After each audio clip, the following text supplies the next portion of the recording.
బెదురుపాక విజయదుర్గ పీఠంలో దేవి శరన్నవరాత్రుల్లో భాగంగా 6వ రోజు విజయదుర్గ అమ్మవారు శ్రీ లలితా త్రిపుర సుందరి దేవిగా అలంకరించబడి భక్తులకు దర్శనమిచ్చారు.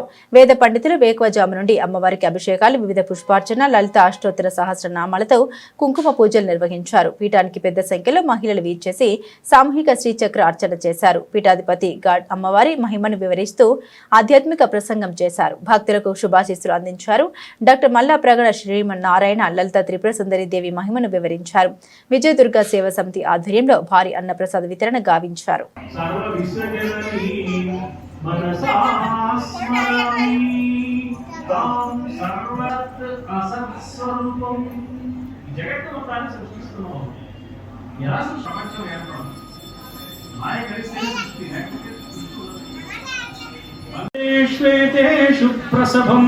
ఉపయాతస్య భవనం భవస్య అభ్యుత్థానే తవ పరిజనోక్తి విజయతే. నీ పరిజనులు చేసే ఆశంకుశ పుష్పబాణ చాపం.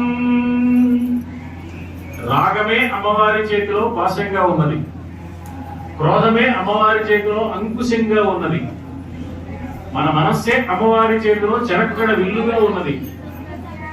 5 బాణాలు, పుష్ప బాణాలు, తన్మాత్రలు, శబ్ద, స్పర్శ, రూప, రస, గంధాలు 5 అమ్మవారి చేతిలో ఆయుధాలుగా ఉన్నాయి, బాణాలుగా ఉన్నాయి. అంటే మన మనస్సుని, మన క్రోధాన్ని, మన రాగాన్ని, మన మీద పనిచేసే పంచ తన్మాత్రలను, శబ్దము, స్పర్శ, రూపం, ఇవి మనం అనుభవిస్తున్నప్పుడు అపారమైన హద్దులు దానికి ఏర్పాటు చేసుకోవాల్సిన అవసరం ఉంది, లేకపోతే ప్రమాదం అని చెప్పడానికి